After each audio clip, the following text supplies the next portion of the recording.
Já pararam para pensar por que às vezes tem situações que a gente muda completamente a nossa forma de agir? Às vezes até aquela pessoa que é bastante gentil, bastante educada e num contexto de trânsito se torna uma pessoa até um tanto quanto agressiva. Já parou para pensar nisso? Eu me chamo Anderson, sou psicólogo clínico e vou responder essa questão do porquê que a gente fica tão diferente atrás do volante. Vem comigo.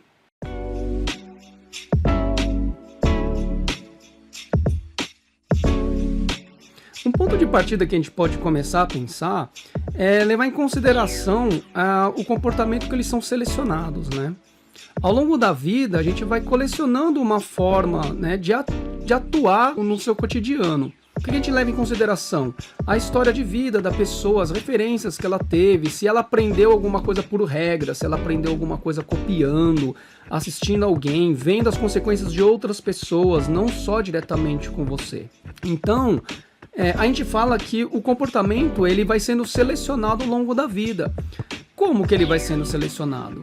Comumente a gente está inserido num contexto, a gente emite uma resposta, um comportamento, e conforme o resultado, a consequência desse comportamento, automaticamente ele vai sendo selecionado. Ou seja, é mais ou menos assim. Deu certo? Continua. Não deu? Eu acho que está na hora de parar de fazer isso daqui. É mais ou menos por aí. O comportamento ele é selecionado a partir de 3 pilares. A gente considera a filogênese, a ontogênese e a cultura. E o que seria rapidamente cada coisa?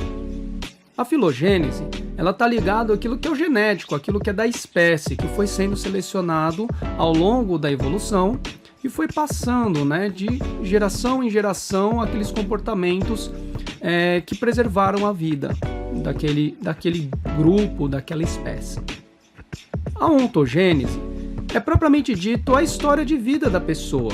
É o histórico de reforçamento, punição, os acontecimentos que foram ocorrendo ao longo da vida com a pessoa, que foram selecionando as suas ações. E a cultura, ele é o terceiro pilar, que são comportamentos previamente selecionados por uma população, por um grupo, e eles vão sendo mantidos conforme a aprovação social. Então, de alguma forma, para você pertencer àquele grupo, você tem que emitir aquelas ações. São comportamentos previamente selecionados, aprovados pelo grupo, e que se você se enquadra, você pertence a eles. Do contrário, você não tem o reforçamento social. E como que a gente pode, então, pensar no contexto do trânsito propriamente dito? Uma das coisas que a gente pode começar a levar em consideração é justamente o efeito desse contexto, a situação, o dirigir, o estar dirigindo, independente do veículo. Comumente, mais para frente, a gente vai ver que existem algumas diferenças. Vale colocar em pauta algumas situações, como por exemplo, o estado emocional que você está. Mas como assim, Anderson? O estado emocional significa que ele rege tudo, os comportamentos e ações que eu faço? Então quer dizer que a emoção ela domina tudo? Mais ou menos. Se você tiver num dia muito estressado, muito irritado, comumente a gente entende assim: eu tô nervoso, por isso que eu faço tal coisa, por isso que eu brigo, por isso que eu xingo. Quando a gente entende o comportamento humano, a gente já tem uma outra forma de ver. A gente compreende que você estava irritado, estava nervoso, e o fato de você agir daquela forma, agredindo, xingando, gritando, berrando, chorando, e você obtém o resultado de aliviar a sua raiva, a gente diz que possivelmente isso vai acontecer de novo. Ou seja, acabou de acontecer uma relação de reforço. Mas Anderson, como que a gente liga aqueles 3 primeiros pilares que você disse da filogênese, da ontogênese e da cultura? Até agora você falou de uma relação de reforço por alívio de uma raiva, por exemplo. Vamos lá. Nesse exemplo que eu dei agora há pouco, sobre a questão do alívio da raiva, cai pela ontogênese, porque acabou você aprendendo por uma experiência praticada. Mas como que a gente pode colocar a questão dos 3 pilares um pouquinho mais claro, né? Quando a gente fala da filogênese, que está ligada àquela questão do desenvolvimento da espécie propriamente dito, aquela coisa que a gente vem trazendo com a evolução da espécie, como que ele funciona? Vamos pegar, por exemplo, uma situação de chuva, em comparação com um dia normal, ensolarado, não muito quente, tá? Ensolarado. Você pode prestar atenção que o comportamento dos motoristas são muito diferentes. Num dia comum, solzinho gostoso, o pessoal pode estar um pouco mais tranquilo, dependendo também do dia da semana. Eles podem seguir o ritmo de um trânsito normal.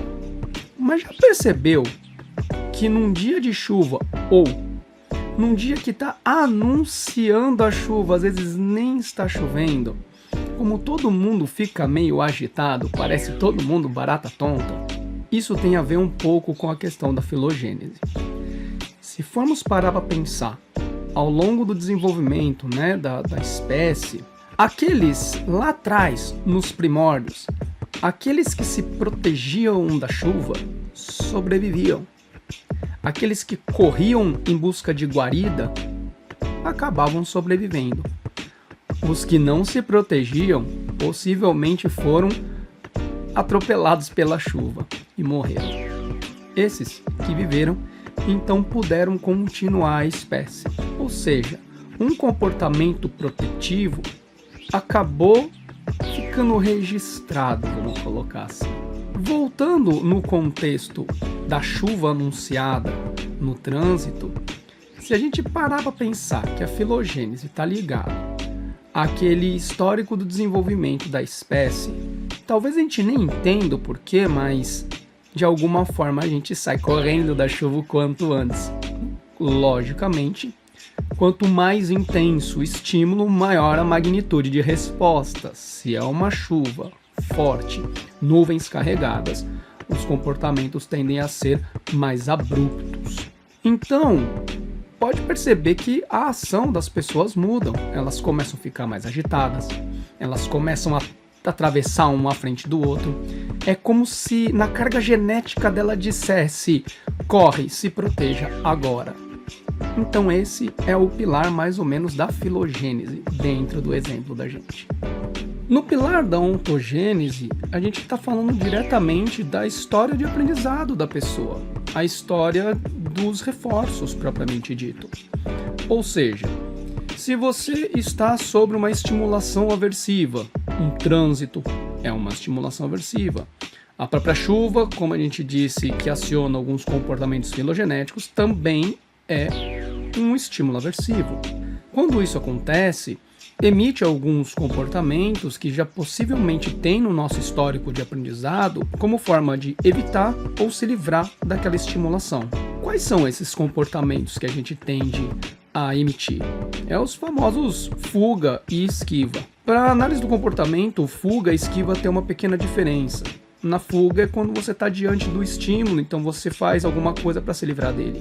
E a esquiva, na verdade, o estímulo nem necessariamente precisa acontecer, você só deduz que ele pode acontecer e você age de uma forma para evitar, sem saber ou não se ele vai mesmo ou não ocorrer.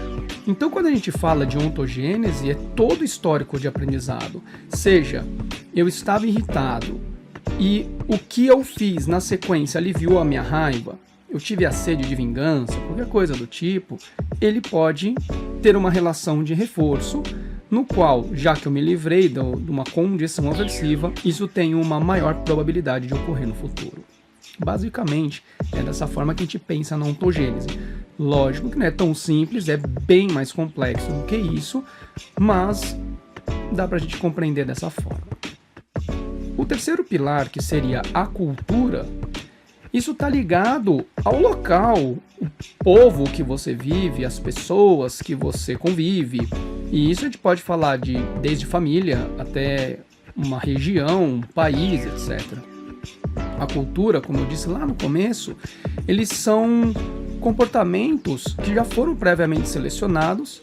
E uma vez que você age conforme, você tem uma aprovação social, você tem um reforço social, etc.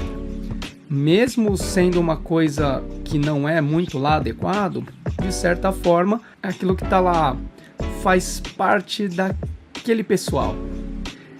Quantas vezes a gente já não ouviu, né? Ah, esse tipo de agressividade é comum dessa população. Esse outro local em que se vive, as pessoas são bem tranquilas. Então, eles evitam problemas. O que a gente quer dizer com isso? Conforme o contexto e de uma certa forma uma educação que a gente recebe cultural, a gente pode ter uma tendência maior a agir de uma forma ou outra. Levando então em consideração tudo isso que a gente conversou até agora, né, um pouquinho de cada coisa, filogênese, ontogênese, a cultura, responde como é que então, o que leva a gente, outros fatores que levam a gente a mudar o nosso comportamento. Lógico, gente, não é uma regra isso, não é porque estamos no trânsito todos vão brigar, estamos não sei aonde, vamos todos ser agressivos. Não, como eu disse, tem a ver com a história de vida da pessoa, o local que ela está inserida, etc. Mas no trânsito tem um fator muito interessante que se discute bastante, que eu chamo de efeito mecha. Mecha é daqueles robôs gigantes japoneses, etc. Olha para o carro. Ele não parece um robô gigante? Ou uma grande armadura? Quando os soldados antigos vestiam armaduras para poder guerrilharem, qual era a função dessa armadura? Não era proteger eles? Olha a semelhança da coisa. O carro não parece uma grande armadura? Ou até mesmo um grande robô que a gente controla por dentro? Dá ou não dá a sensação de proteção? Alguns mais, alguns menos. Levando isso em consideração, talvez explique a possibilidade do aumento de alguns tipos de ações quando comparado a situações da qual você não está vestindo o carro. Quantas vezes a gente já não presenciou aquela pessoa que muitas vezes é muito gentil no dia a dia dela, mas na hora que ela senta atrás do volante, ela se transforma?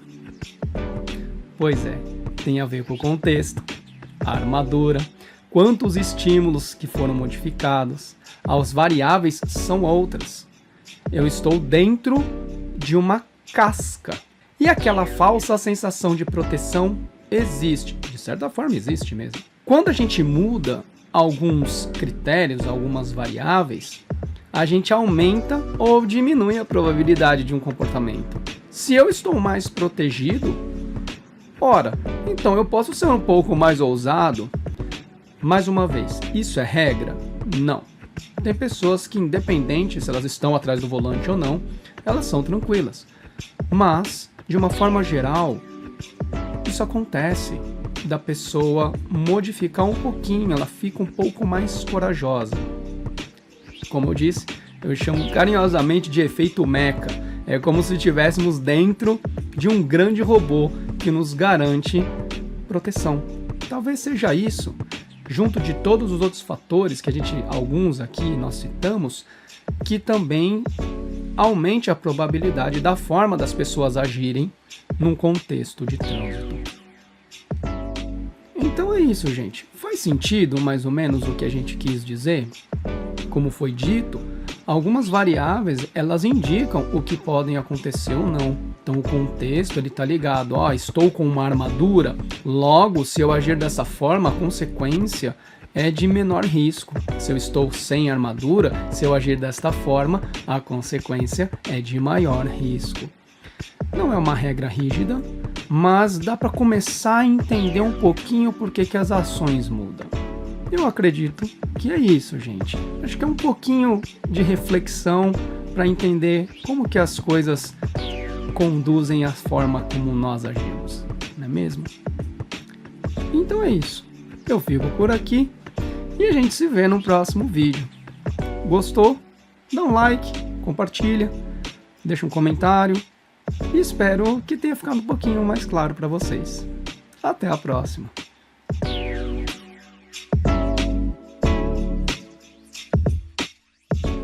E aí eu tô gravando e percebendo que hora eu tô com fone e hora eu tava sem fone. Faz parte, né? Vou tirar para poder ficar um pouquinho melhor.